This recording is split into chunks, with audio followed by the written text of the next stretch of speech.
Hello, people of YouTube. Today is the Bandai creation MechaGodzilla 1974.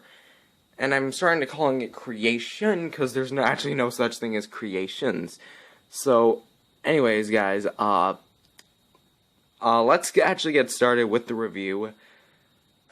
I guess let's get over with sculpt and paint.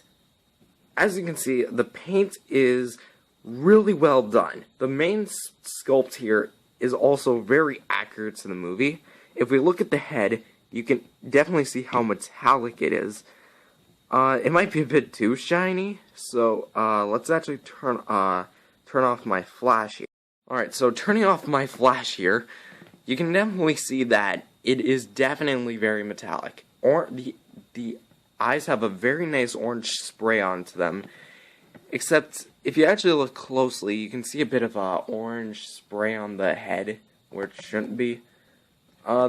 These two parts, I forget what they're called. I think that's like the antenna or whatever. These two little things. The main body is pretty well detailed. These are really spiky. That's kind of concerning. You have an orange dot right there. MG in red, both shoulders. That's kind of it for coloring. I mean, yeah, sure, he's got some, red coloring in his mouth, but aside from that, his main colors are just red and orange, which, it's kinda weird, but, you know, I'm not complaining. Good figure. Sculpt is like a whole different story. If we just take a look at the normal sculpt itself, the spines are very accurate to what we saw in the movie. If we see all the bumps and crevices on MechaGodzilla. Looking at the face, it looks a little awkward from the front. I don't know, on camera it doesn't really pick it up, but in person it looks really odd. I don't know. Legs, they look pretty fine. We got the stamp on the back, on the bottom. Tail is pretty short, but so it was in the movie. And yeah, that's pretty much for sculpt and paint. Very accurate to the movie, and I would definitely say this is one of the most accurate MechaGodzillas out there. Alright guys, it's articulation time. What do we have? And we actually have quite a bit. We have a standard rotation at the head, which is actually accurate to the movie because he did this to kind of keep King Caesar at bay while firing his finger missiles at Godzilla. And he also spun it around fast enough to create like some sort of force field around him. It's a bit wobbly though. The arms, they're on rotations, but the way they're set up is rather odd. They're kind of going down at an angle, which when you pose them up, it's not literally like going straight like this, which I would have rather done that than just kind of almost like, oh, come give me a hug, or something like that. The waist can go all the way around, which I don't recall, like, I think the waist spun around? I don't know, I can't remember if the waist actually spun around or not.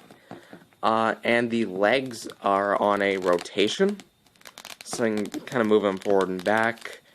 Not out to the side at all, and the tail has no articulation, so 6 points of articulation. 1, 2, 3, 1, 2, 3, 4, 5, 6.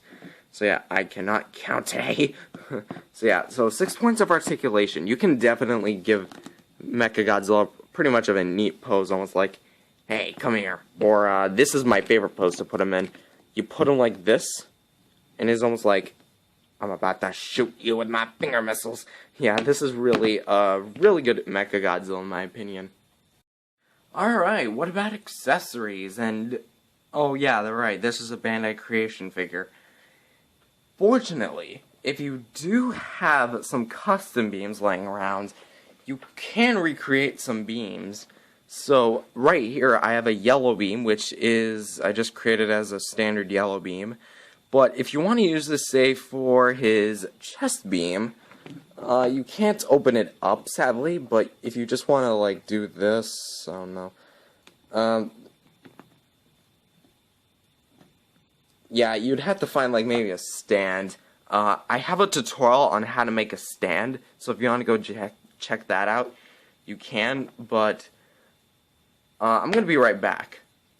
Oh, okay, I'm back with another figure, and here is the NES Godzilla from NECA, and as you can see, if you place it just in the right position, it'll actually look like he's firing his chest beam at another monster, so I really do think that this is a pretty good accessory type if you want to just create a beam. I don't have a rainbow beam, sadly, me kicking over my desk, but yeah, I don't have a rainbow beam, sadly, and I probably won't, I probably will make one, but it's probably going to be hard with the placement of his eyes, so yeah.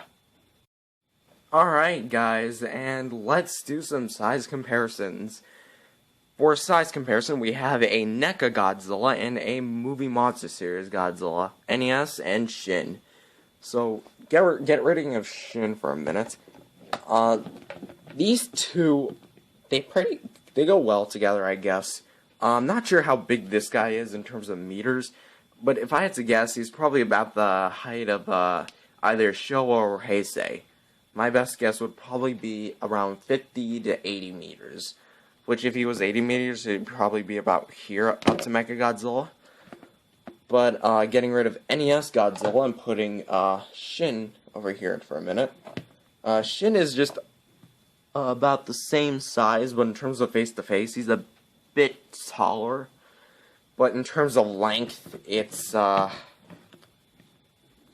contest. Even putting MechaGodzilla on his face doesn't even come close. So, buy or don't buy. Honestly, this figure is one of a kind.